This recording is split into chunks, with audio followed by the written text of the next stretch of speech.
hindi, alam mo, napansin din natin kay Toti yan. Kasi dati nga, minsan, di ba dati si Toti medyo hindi niya pa nakokontrol yung, hindi, kung ano yung iniisip niya, sasabihin niya. So, thank you ha, tinuruan mo siya. Wow! Paano ikaw hindi mo pala na-develop yun? Sa'yo lang, kung ano naiisip mo, sinasabi mo. Hoy, di yan. Bigay mo yung number ni Ayan. Hindi sila minsan. May talent din ah. De, pero sinabi rin niya yun sa akin nung, lalo na nag-creamline ako, no? Or tumanda lang ako. Hindi, feeling ko tumanda ka din. Tapos feeling ko culture din ng team nyo talaga. Like malaking bagay din yun. Kasi nung nag-creamline ka na, hindi naman na tayo yung parang everyday nag-uusap or ano. So, yun. Kaya lagi, yun nga rin, sabi niya na lagi mong ipaligid yung sarili mo sa yung mga pareho kayo ng goals. Yes. Magagandang, same kayo ng values ba ng mga kasama mo. Sobrang important ng environment. Yes. Sa mental state. Totoo yan. Ba't ka tumatawa? Si Ayan naman. Favorite ka ni Ayan. Oo. Eto na, question number 5. Okay lang, Ayan. Eto, ano naman yung life decision nyo na ginawa sa isa't isa na hindi nyo makakalimutan? Yung nag-stop siya mag-volleyball, tapos i-pursue talaga yung kung anong maging gusto niya. Gusto niya talaga yung maging sports psych. So, nung ginawa niya yung move na yun, parang, kasi ever since sinasabi niya sa akin na gusto niya ganito, yung mga naiisip niya, muntik pa kami, gusto nga namin mag-podcast nito, pero hindi lang natutuloy. Finally, nag-decide na siya na magsa-stop na siya and mag-aaral siya. Ako, sobrang proud ako sa kanya kasi ang hirap niya umalis sa volleyball. Di ba? Ang hirap din umalis sa sports. Na, since bata ka, yun yung environment mo. Tapos, wala yun. And masaya ako na, kasi kahit na nag-stop siya mag-volleyball, nagko-cover pa rin siya ng game. So, parang, for me, balance pa rin siya kasi nagagawa niya lahat ng gusto niya, like, mag-sports psych siya, tapos, hindi pa rin siya umalis sa volleyball. So, yun yung isa sa mga nakita ko na if siya yung tao na if you really want something, ma-workout mo and i-action talaga niya. So, I'm not surprised, but nung finally nag-decide siya, na sobrang proud din ako na nag-one step na siya nung time na yun. And ngayon, may work ka na. Di ba? May mga na-handle na siya na teams. So, yun, nakaka-proud kasi finally, she's doing what she really wants. Pero yung pagiging analyst, gusto mo din yun talaga? Na-enjoy ko siya. It wasn't part of the plan, pero the door opened up, like an opportunity opened up. And eventually, hindi kasi naniniwala yung mga tao pag sinasabi ko sobrang kabado ako magsalita on air. Kasi siyang confident. Oo, ganda. Oo, pero like super nanginginig talaga ako kasi takot ako sa public speaking. O, diba? Hindi rin naniniwala yung mga tao doon. Pero, yun, I think, dahil sobrang mahal ko rin yung volleyball and sobrang na-enjoy ko yung iba't ibang sports, just to still be within the community is parang so huge for me as a former parang volleyball player. So, yun. Pero ako, siguro to answer the question earlier, like a proud moment kay Kaloy, I think one of the biggest decision niya, and I think one of the best was to sign with Creamline.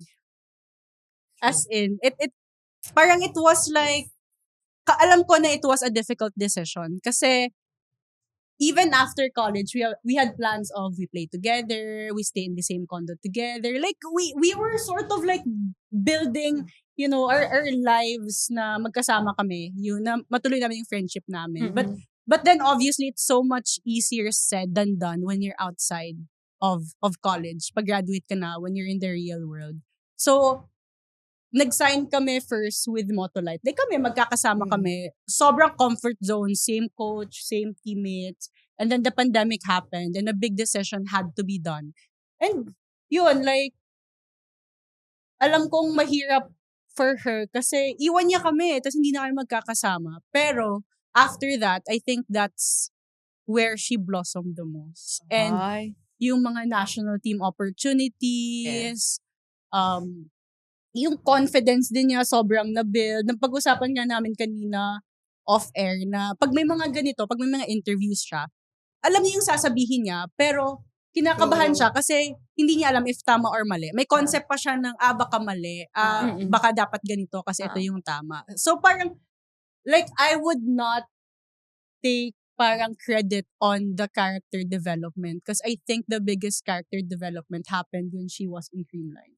So, yun talaga yung best decision niya na parang akong kaka-proud. Parang na-amaze kayo. Talaga, pero, hindi, alam mo na, parang ganyan.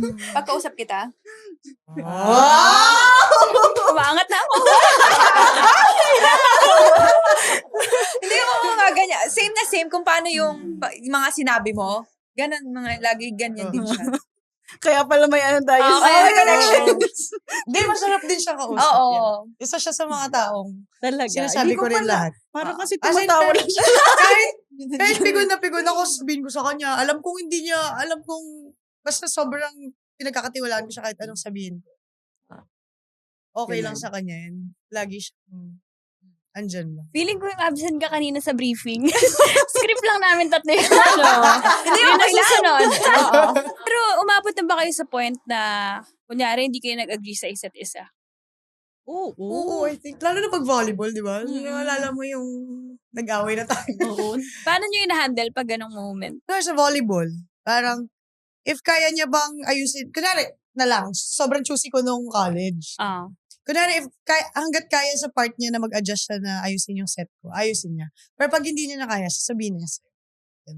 I think, meron din may naalala ko nung college. Naalala mo yung season na ayaw mo na talaga? Oo, ayoko na talaga. Ayaw niya talaga. Galing ata ako sa... Injury ba yun? Oo, yung shin fracture ko. Alam mo yung may face ka rin minsan sa volleyball journey mo or sa sports life mo na parang ayoko na talaga. Overload Pagod ka. na ako.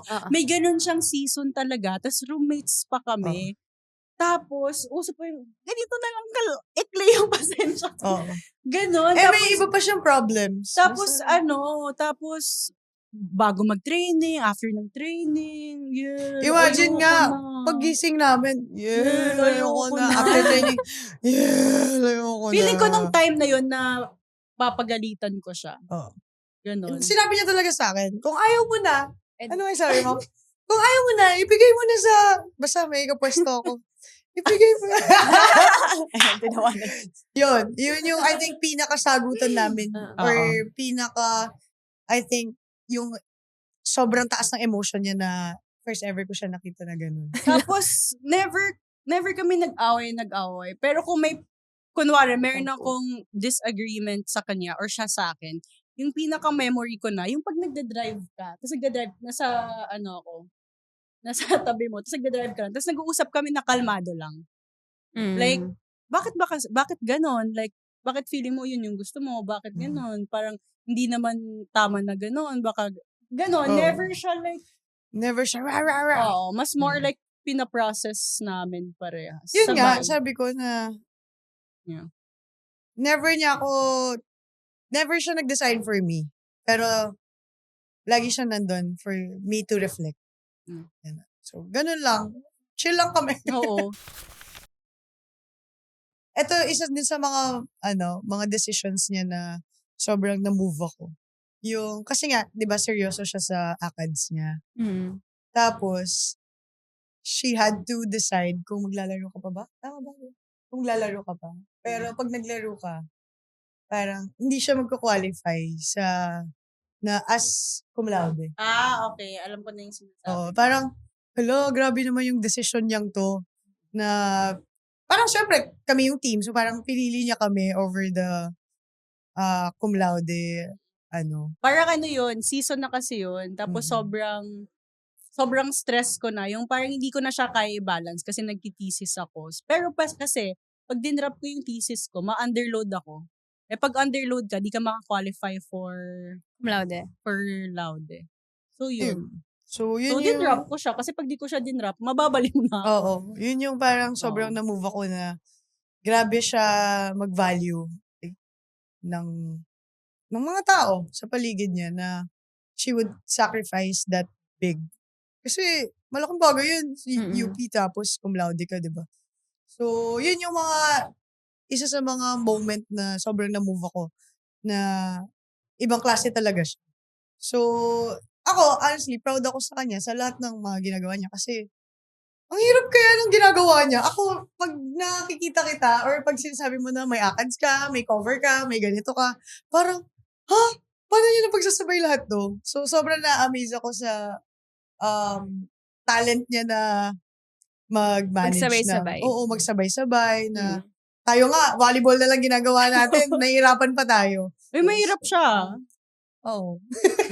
Hindi, pero for you, Ayel, naging worth it ba yung pagpili mo sa Hindi. Sa team? Saan? Hindi, yung decision na ginawa mo for them na i-sacrifice yung pagka-cum laude, naging worth it ba siya? Oh, ako, for me, worth it siya. Kasi feeling ko,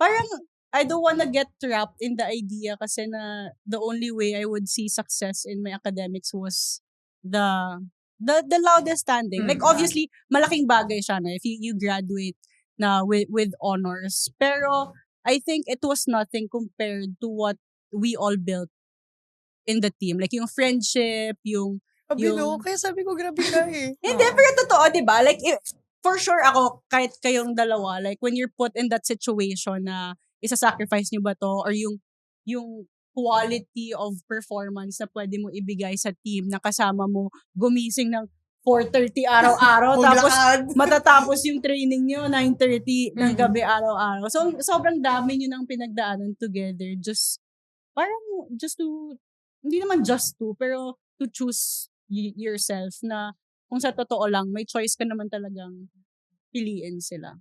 So, yun. So, ako din actually, like, super proud ko din kay Kaloy. I think, it's not one moment na parang, grabe, sobrang nakaka-proud siya. It was more of, I met her, like, first year college pa lang siya. Sobrang walang idea about, what's possible for her. Tapos, like, ako, masasabi ko talaga, she whatever she has now, she built for herself. Like, malaking bagay yung malaking bagay yung environment. Obviously, no? Yung sa UP, yung sa Creamline. But it takes a different kind of discipline tsaka willpower to do the same thing every day just to achieve what you want. And I think she was able to tick off a lot of boxes sa listahan ng mga pangarap niya. Obviously, meron pa diyang natitira. But the things she would mention before, MVP, national team, to play for a top team in the country. Like, alam mo yun, lahat, she's living that dream. And ginawa niya yun out of her pure hard work. And alam mo yun, yung pangarap lang yung bit-bit mo pagpasok niya sa UP. As in, kung nakita niyo to, Naiyak ako. if nakita niyo siya dati talaga, siya. if nakita niyo siya dati, sobrang layo. And I think, kaya sobrang nakaka-proud din Mahaba talaga pa kasi hair niya. Diana May pa siya. So yun, so sobrang nag-transform talaga siya. Grabe. Thanks. Uy, naiiyak si Tony. Hindi, napakaganda na naman ng sinabi ni Grabe kasi ni siya. Tony. Gonzaga. Oo. Thank you, Tony. Thank you, Tony. Miyak. Hindi. Pero for sure, sobrang laking part ng friendship nyo sa achievement ng bawat isa. Oo. And ang tanong, wala pa excited naman kayo. Tingin nyo ba yung friendship nyo hanggang pang senior citizen levels? Oo, di ba sabi ko nga forever na? Galit na siya. Oo nga, galit na. Matapos siya angat na galit. Lahat na magandang sinabi, ikaw. Ako na to. Ito na yun. Just ko na. Sure. Grabe! Nabitin na naman tayo sa kwento ngayon. Kung gusto mo pa ng dagdag kwento, huwag mag-alala. Pag may time, kita tayo ulit sa susunod na episode. Grab a spot. Relax lang. At makitambay sa kwentuhan namin. Walang pressure. Chill lang. Follow us on YouTube, Spotify, at Apple Podcasts para mapakinggan ang buong episodes ng Ang Podcast ng Mga May Time. Huge thanks to Bagong Pilipinas Studios, our official studio partner.